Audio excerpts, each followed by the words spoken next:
Welcome to the Health and Retirement Study. The following video is part of a video series that provides background on the design and content of the study.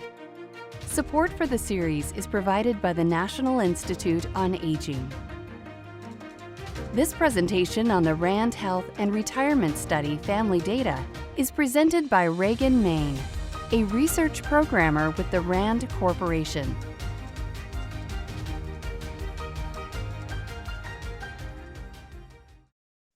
Welcome to the RAND HRS family data presentation. Using the family data can be a massive undertaking because there are so many raw data sets times the number of waves of interest and then throw in the different levels of observation. As you would expect, given the possible combinations of parents, siblings, kids, stepkids, in-laws, and other relatives in our lives, it's no surprise that the family data are complicated by their very nature. The HRS contains many measures of family members, which enhances its value to economists, policy analysts, and other researchers. Our work is funded by the National Institute on Aging and the Social Security Administration. We would also like to give a big shout out to all the HRS folks for answering our many questions over the years and making our work possible.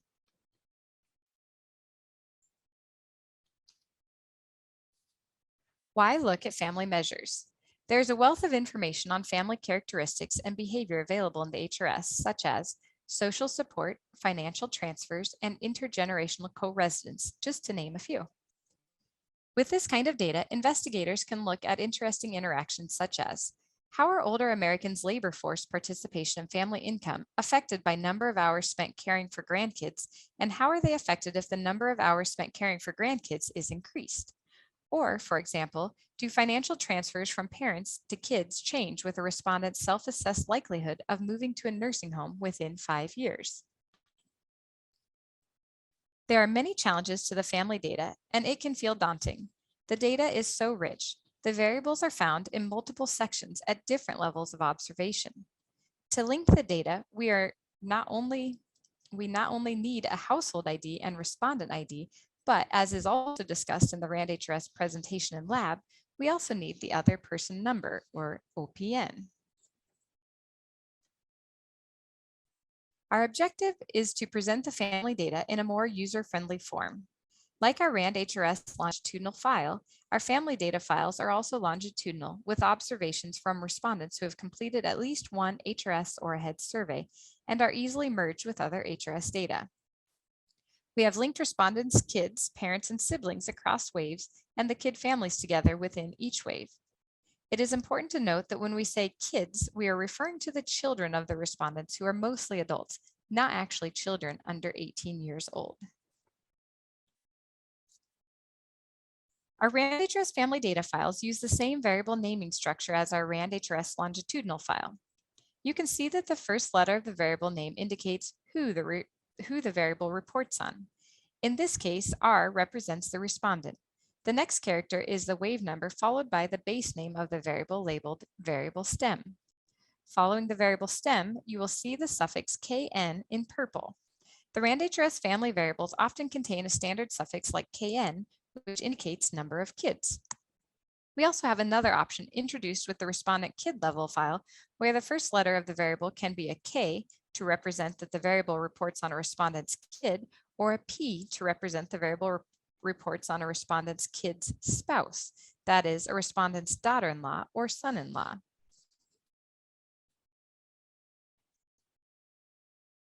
Our codebooks follow a specific framework to document the derived variables in our data products. First, we list the variables alongside the variable labels and variable types. Next, you'll find some descriptive statistics for each variable, including the n, mean, standard deviation, and min and max values. If it is a categorical variable, then we display all of the variable values and frequencies by survey wave. The descriptives are followed by our How Constructed section, which describes what information the variable captures and also describes the special missing values.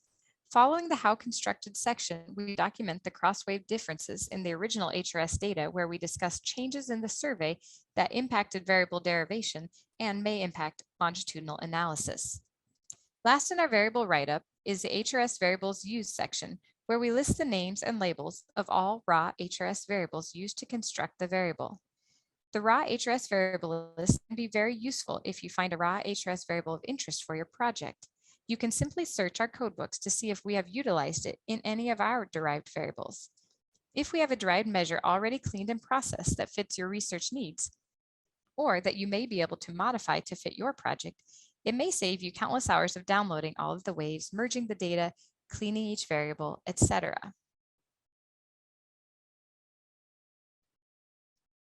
Data processing is a general term that covers a wide range of our tasks with these complicated data.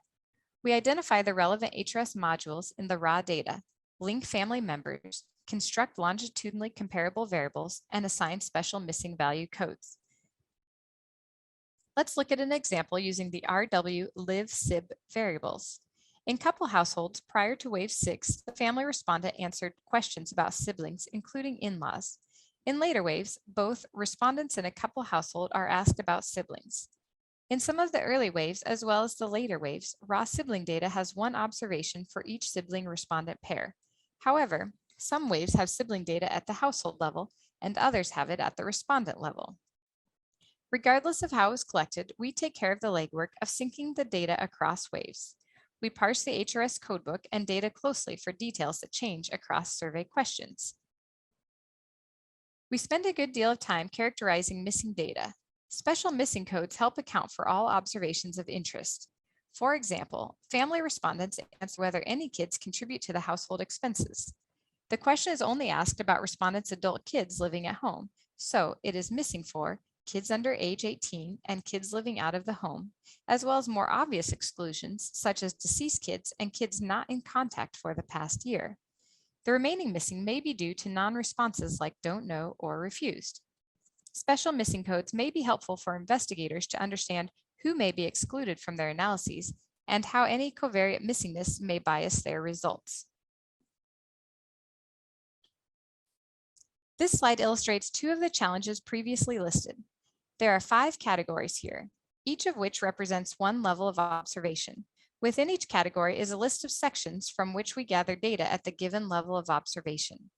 There are 2 sections collected at the household other person transfer level, to child and from child, and each observation here represents one transfer to or from a member of the HRS household, i.e. a transfer from one of the respondents to a kid of that household. There are a number of challenges in identification and cross-wave linking. For example, OPNs are not always consistent across waves. In wave 1, OPN of kid 1 may not equal the OPN of kid 1 in wave 2. Additionally, there can be conflicting information about the relationship between a respondent and the person identified by an OPN. For example, sometimes it appears the person is a respondent's kid, and other times it is not clear. In some of the early waves, the kid's spouse information was included on their own record.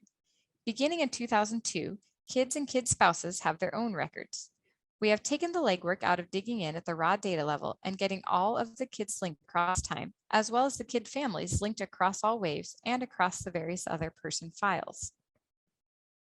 To establish correct kid links, we run a lot of checks to verify the links. If problems are found, we use additional information to establish the link. In the end, ambiguity still remained for some cases, and we create an indicator for the reliability of the link. The link indicator distinguishes kid longitudinal linkages without any apparent problems from those where the link is questionable. Some analysts may choose to select kid records with a reliable link if they are looking at the data longitudinally.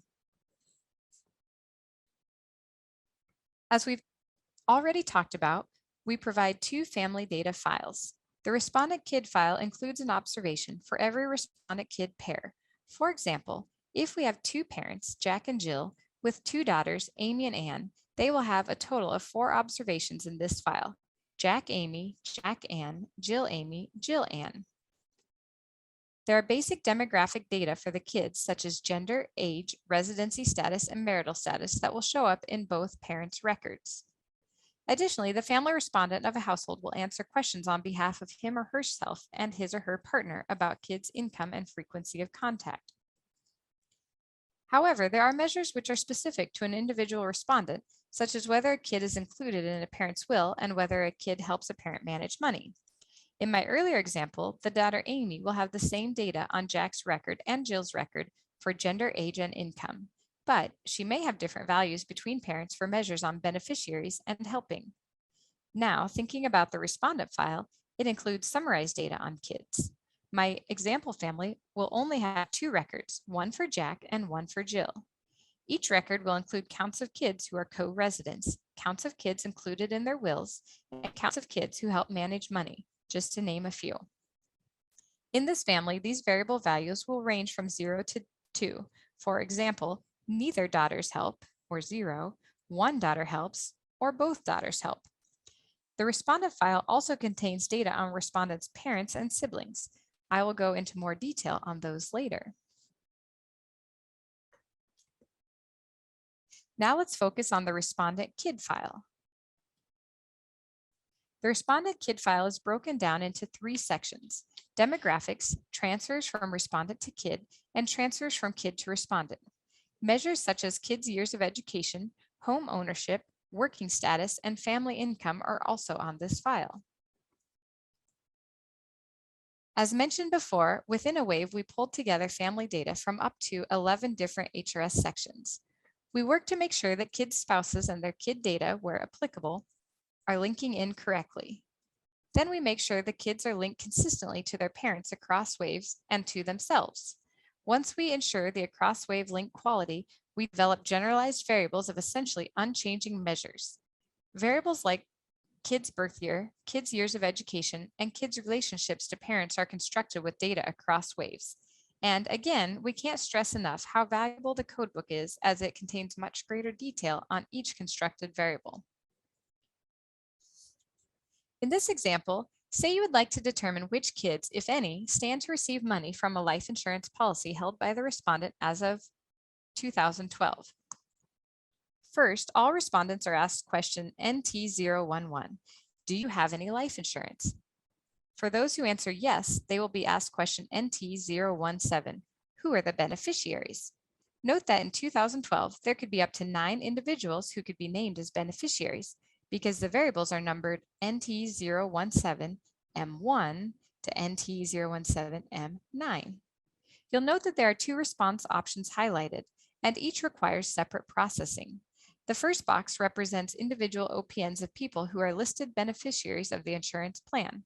The second box indicates all children. So how do we do this? First, we gather the relevant variables from section T, wills and life insurance, which is at the respondent level. The other module we use in the household member child level preload file, in which each observation represents one other person related to the household. Note that the information in this section considers the family respondent as the respondent in the household and the non-family respondent is the spouse. Just to clarify, both are respondents, but the person who is not the family respondent is referred to as the spouse. So to properly match each respondent to the other people, we need the PN, person number, of the family respondent and the non-family respondent. If a respondent provides individual OPNs as the beneficiaries of a life insurance policy, we need to match each response to NT017, who are the recipients, to the OPN in the preload and select only those OPNs where the relationship is a son, stepson, daughter, or stepdaughter of the respondent of interest. If no OPNs match kids, then all kids are assigned a value of no. If the respondent is the family respondent, we use the relationship in NX061_MC, and if not, we use the relationship in NX063_MC to make these connections. Recalling the earlier example of the family of 4, one daughter, Amy, may be the life insurance beneficiary of one parent but not the other. As mentioned before, Amy will have plenty of duplicated data in her 2 parents' records. Data on her education and income, for example, will show up twice. When analysts are looking at these measures that do not vary between parents, they may wish to select kid-level data rather than respondent kid-level data. Analysts can use KW-PIC to select unique kid records, and KW-PIC can also be useful for household-level data reported by the HRS family respondent. Another useful variable to keep in mind is KWIND, which indicates whether a kid has data in each wave. Now let's move on to the respondent file. The respondent level file is broken into 5 sections. The first 3 are analogous to the sections of the respondent kid file. The remaining 2 sections contain information on parents, parents-in-law, and siblings. Here we have a listing of types of variables you will find regarding the parents of the respondents and the siblings of the respondents. For their parents, you will find variables like their marital status and education, how close they live to the respondents, and whether the respondents help their parents with personal needs and errands. For the siblings of respondents, you will find variables indicating whether the siblings are alive, whether they live within 10 miles of the parents, and whether they help their parents financially or with personal needs. To create the respondent level KID variables, we use the work put into the derived respondent KID data and create summary variables rather than go back to the raw data. For example, you can find derived variables indicating the age of the youngest and oldest kids, the average years of education of their kids, as well as the number of kids helping the respondents with ADLs. Going back to the 2012 life insurance beneficiary example, we have a count of kids who are life insurance beneficiaries ranging from 0 to 15. A respondent with no life insurance or no kids as beneficiaries would have a value of 0 for this variable. The flag variable can inform users of the level of information available for this measure. Here's another slide showing how we construct our variable names for respondent parent variables. The first letter of R or S indicates whose parent we are talking about, followed by the wave number, and then either M or F, which indicates either the mother or father. In this example, we can see this variable addresses whether the mother of the respondent needs help with personal care. Note that the parent helper variable naming construction differs importantly from our standard RAND HRS variable naming conventions. As in the last slide, the first letter here indicates whose parent receives help, either the respondents or the spouses. Now look at the next letter in purple. This letter can also be R or S, and it indicates who provided the help. In this example, the value would indicate how many hours of parent personal care the respondent provided for his or her own parent. You can download the RAND HRS family data files from the HRS, just like all of the other HRS and RAND HRS data files. After navigating to the HRS website, click on the Documentation tab and choose RAND HRS data. This link will take you to a page that lists all of the RAND HRS data products. Here is what that page looks like.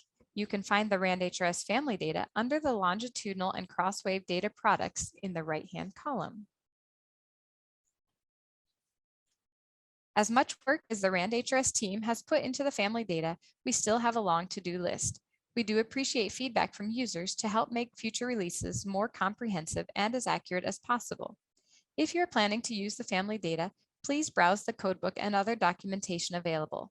If you do not find what you're looking for, please email our help desk. We are pleased to answer users' questions concerning our data products and variable derivations. Thank you for listening to the RAND HRS Family Data presentation. This concludes the content presentation. This presentation was produced at the University of Michigan with assistance from the Population Reference Bureau. Funding was provided by the National Institute on Aging. These videos may be used for instructional purposes, but should not be downloaded and distributed.